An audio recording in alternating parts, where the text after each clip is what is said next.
नमस्कार विद्यार्थियों, अंतर्राष्ट्रीय विधि के इस वीडियो लेक्चर में आपका स्वागत है। आज की इस वीडियो लेक्चर का विषय है अंतर्राष्ट्रीय विधि का आधार, बेसिस ऑफ इंटरनेशनल लॉ।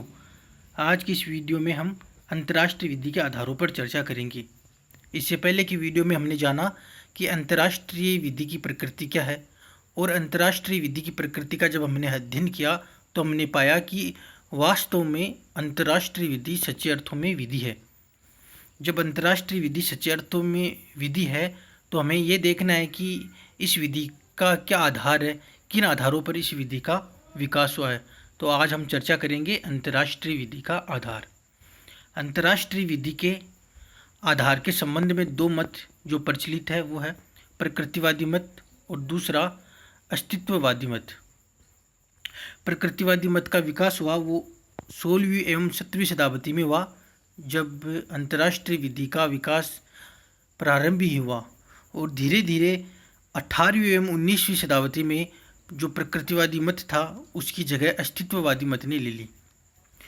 प्रकृतिवादी मत है उसके समर्थक है ग्रोसियस, बातेल, यूफेंडार्फ, क्रिश्चियन थोमेसियस, और अस्तित्ववादी मत के जो समर्थक है उनमें प्रमुख है बिंकरसोइक, हीगल, एंजेलोटी और ओपेनहाइम। यहाँ पर एंजेलोटी ने पेक्टा सेंट सर्वेंटा का सिद्धांत दिया और आत्मनियमन का सिद्धांत जेलिंक ने दिया। इनके अलावा भी कुछ आधार है, उनकी भी हम चर्चा करेंगे। जो प्रकृतिवादी मत के समीप है जो आधार है वो है मौलिक अधिकारों का सिद्धांत, नैतिकता विधि का आधार और तीसरा सामाजिक आधार। और जो मत अस्तित्ववादी मत के करीब है उनमें प्रमुख है सहमति का सिद्धांत, आत्मनियमन का सिद्धांत, पेक्टा सेंट सर्वेंटा और राज्यों का वास्तविक व्यवहार। प्रकृतिवादी मत।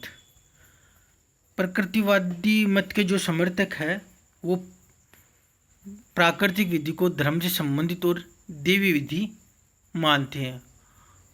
उनका विचार है कि जो सारी की सारी विधियां हैं वो ईश्वर के द्वारा प्रदान की जाती है, और जो देवी विधि होती है, ईश्वरीय विधि होती है, वो सर्वोच्च विधि होती है और उसकी पालना हर एक को करनी पड़ती है। जो प्रकृतिवादी मत है उनके अनुसार यह विधि तर्कोचित प्रणाली पर आधारित है और अंतर्राष्ट्रीय विधि पर बाध्यकारी मानी गई है। लेकिन ये जो मत है इस मत की आलोचना होती है। इस मत की आलोचना निम्न आधारों पर की जाती है कि जो प्राकृतिक विधि है वो अनिश्चित विधि है। यहाँ हम यह नहीं कह सकते हैं कि अंतर्राष्ट्रीय विधि की कौन से सिद्धांत प्राकृतिक विधि से प्रेरित है या कौन से सिद्धांत है वो प्राकृतिक विधि से प्रेरित नहीं है। प्राकृतिक विधि केवल और केवल नैतिकता है, नैतिकता से अधिक कुछ नहीं है। और जो अंतर्राष्ट्रीय संबंध है वो वास्तविक व्यवहारों पर आधारित है। ये कुछ प्रकृतिवादी मत की आलोचना की गई। दूसरा मत अस्तित्ववादी मत। अस्तित्ववादी मत प्रकृतिवादी मत के जस्ट विपरीत है। प्रकृतिवादी मत के विपरीत अस्तित्ववादी मत यह कहता है कि अंतर्राष्ट्रीय विधि की वैधता राज्यों की सहमति, राज्यों के वास्तविक व्यवहार, संधियों तथा प्रथाओं पर निर्भर है। अंतर्राष्ट्रीय विधि का स्रोत राज्यों की इच्छा है। यहाँ पर यह ध्यान में रखने वाली बात है कि जो राज्यों की इच्छा की अवधारणा है वो सबसे पहले जर्मन के अर्थशास्त्री हीगल ने प्रस्तुत की। इस मत की आलोचना इस आधार पर की जाती है कि जो सहमति है वो एक काल्पनिक बात है। सहमति वास्तविक तथ्यों को स्पष्ट नहीं करती। अभी वर्तमान में कुछ ऐसे सिद्धांत हैं वो उन राज्यों पर भी लागू होते हैं जो यूएनओ के सदस्य नहीं है। यूएन चार्टर का अनुच्छेद 2(6) शांति और सुरक्षा के मामलों में, तो यहाँ पर सहमति का कोई महत्व है नहीं बताया गया है। और व्यवहार में भी ये आवश्यक नहीं है कि अंतर्राष्ट्रीय विधि के किसी नियम के बारे में ये स्पष्ट किया जाए कि इस पर राज्य ने अपनी सहमति दे दी है। कुछ सिद्धांत जैसे सहमति का सिद्धांत। सहमति का सिद्धांत यह कहता है कि राज्य द्वारा प्रत्यक्ष रूप से अंतर्राष्ट्रीय विधि के प्रावधानों को मानने के लिए सहमति देना। लेकिन इसके संबंध में आलोचक कहते हैं कि अंतर्राष्ट्रीय विधि सभी राष्ट्रों पर बंधनकारी है, चाहे इसे सहमति दी हो या नहीं। यह सिद्धांत नए राज्य पर भी लागू नहीं होता और यह सिद्धांत प्रथा व मान्यता में तो बिल्कुल गलत प्रतीत होता है।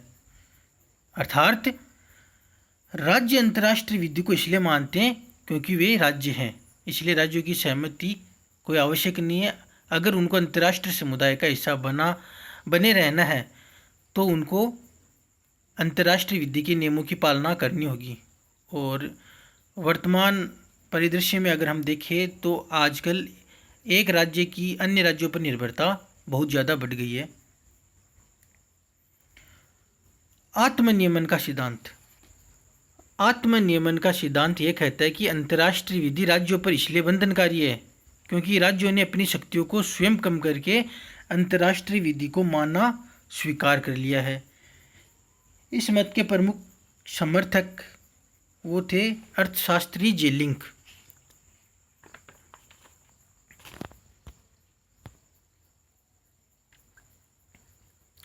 इस मत के प्रमुख समर्थक अर्थशास्त्री जेलिंक है।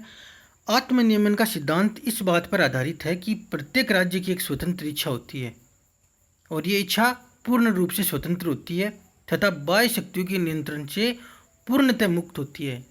इसके पीछे राज्य की संप्रभुता होती है।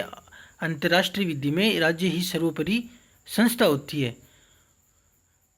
इस आधार पर आत्मनियमन का सिद्धांत यह कहता है कि अंतर्राष्ट्रीय विधि में राज्यों ने अपनी शक्तियाँ स्वयं ही कम कर ली है ताकि वो अंतर्राष्ट्रीय विधि को अपने ऊपर लागू कर सके।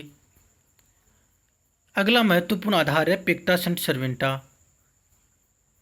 पेक्टा सेंट सर्वेंटा का प्रतिपादन किया है इटली के विधिशास्त्री एंजिलोटी ने और पेक्टा सेंट सर्वेंटा वास्तव में अंतर्राष्ट्रीय विधि का एक महत्वपूर्ण आधार है और वर्तमान में अंतर्राष्ट्रीय विधि पेक्टा सेंट सर्वेंटा के सिद्धांत पर ही टिकी है। ये अंतर्राष्ट्रीय विधि की एक तरह नींव है। इस सिद्धांत के अनुसार राज्य जो संध्या करते हैं उनका आदर करेंगे और उनको सद्भाव से पूरा करेंगे। अगर इस सिद्धांत की अगर राज्य अनुपालना ना करे तो अंतर्राष्ट्रीय विधि में अव्यवस्था फैल जाएगी। और अंतर्राष्ट्रीय विधि का एक साधारण सिद्धांत है कि राज्य जो संध्या करेंगे उनकी पालना करेंगे। अगर राज्य संधि की पालना नहीं करेंगे तो अंतर्राष्ट्रीय विधि का अस्तित्व ही नहीं रहेगा। मौलिक अधिकारों का सिद्धांत। मौलिक अधिकारों का सिद्धांत ये कहता है कि जिस प्रकार मानव को मौलिक अधिकार प्राप्त है वैसे अधिकार राज्य को भी प्राप्त है। जैसे स्वास्तित्व, राज्य को अपनी सुरक्षा करने का अधिकार, स्वतंत्रता का अधिकार, समानता का अधिकार। ये अधिकार उसी तरह है जैसे मनुष्य को प्राप्त है और वैसे ये अधिकार राज्यों को प्राप्त है।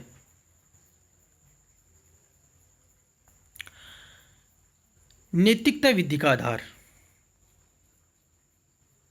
ब्रायडली के अनुसार विधि का आधार नैतिकता है। विधि का पालन करने का उत्तरदायित्व एक नैतिक कर्तव्य है और यही उत्तरदायित्व विधि की बंधनकारी शक्ति है। और राज्य अंतर्राष्ट्रीय विधि को एक नैतिकता के फलस्वरूप भी मानते हैं। इस सिद्धांत के अनुसार नैतिकता विधि का आधार ये कहता है कि जिस प्रकार राज्यों को भी मौलिक अधिकार प्राप्त है तो उसका सम्मान अन्य राज्य करे। अन्य राज्य अगर दूसरे राज्य के अधिकारों का सम्मान करेंगे तो अंतर्राष्ट्रीय विधि में स्थायित्व आएगा और अंतर्राष्ट्रीय शांति एवं सुरक्षा बनी रहेगी। सामाजिक आधार। सामाजिक आधार के प्रवर्तक ड्यूगिट है। उनके अनुसार मनुष्य के अस्तित्व के लिए परस्पर अधीनता एक सामान्य विधि है और चूंकि मनुष्यता के मध्य परस्पर अधीनता सार्वभौमिक है अतः अंतर्राष्ट्रीय क्षेत्र में भी इसका विद्यमान होना आवश्यक है। इसने हमारे सामाजिक आधार के सिद्धांत को अपना आधार बनाया है। इसके अनुसार समाज में जो मनुष्य रहते हैं वो एक दूसरे पर आश्रित होते हैं, तभी तो कहते हैं मनुष्य एक सामाजिक प्राणी है। और उसी तरह जो राज्य है वो एक ये जो राज्य है वो एक कल्पना मात्र बताया गया है, और जो अंतर्राष्ट्रीय विधि है वो राज्यों के माध्यम से ही नागरिकों के ऊपर लागू होती है। इस तरह जिस प्रकार समाज में नागरिक आपसी मेलजोल से रहते हैं, उसी प्रकार अंतर्राष्ट्रीय विधि में सारे राज्य परस्पर एक दूसरे के ऊपर अधीन रहते हैं, एक दूसरे के अधीन रहते हैं, एवं वो अपने अस्तित्व के लिए दूसरे की अधीनता को स्वीकार करते हैं। यहाँ अधीनता का तात्पर्य गुलामी नहीं है, इसको मान्यता के चैप्टर में देखेंगे। राज्य कैसे एक दूसरे को मान्यता प्रदान करते हैं, ये इसलिए मान्यता प्रदान करते हैं ताकि उनका एक अंतर्राष्ट्रीय विधि में अस्तित्व बना रहे। इस तरह आज की वीडियो में हमने अंतर्राष्ट्रीय विधि के आधारों को देखा है कि अंतर्राष्ट्रीय विधि में जो आधार है उन्हीं पर ही अंतर्राष्ट्रीय विधि का विकास हुआ है। तो एक जगह एक अन्य मत भी हमें देखने को मिलता है जो है कि ग्रोशियस मत है, लेकिन हमें दो मत है उसको विशेष तौर पर ध्यान रखना है, प्रकृतिवादी मत और अस्तित्ववादी मत। और दूसरी ध्यान देने योग्य बात है कि 16वीं एवं 17वीं शताब्दी में प्रकृतिवादी मत का विकास हुआ है और 18वीं एवं 19वीं शताब्दी में अस्तित्ववादी मत का विकास हुआ है। अब क्वेश्चन आता है कि इनमें से कौन सा मत सर्वोत्तम है, तो कौन सा मत उचित है। इस प्रश्न के संबंध में यही कहा जा सकता है कि कोई भी मत अकेले अंतर्राष्ट्रीय विधि का आधार नहीं है। अंतर्राष्ट्रीय विधि के दोनों ही सिद्धांत प्रभावशाली है और अंतर्राष्ट्रीय विधि इन दोनों सिद्धांतों से प्रभावित है। तो इसी के कारण जो वातेल है, विधिशास्त्री वातेल है, उन्होंने इन दोनों वर्गों के अस्तित्व को स्वीकार किया, एक प्रकृतिवादी स्तर पर तथा दूसरा अस्तित्ववादी स्तर पर। उनके अनुसार अंतर्राष्ट्रीय विधि प्राकृतिक विधि तथा सम्मति से बनाई गई विधि दोनों पर आधारित है, और यह मत दोनों आधारों के अनुसार उचित प्रतीत होता है।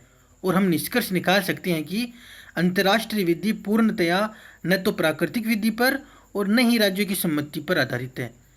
अंतर्राष्ट्रीय विधि के नियमों के अधिकतर नियम राज्यों की सम्मति के आधार पर आधारित है, जबकि उनमें से कुछ वास्तव में प्राकृतिक विधि से बने हैं। धन्यवाद।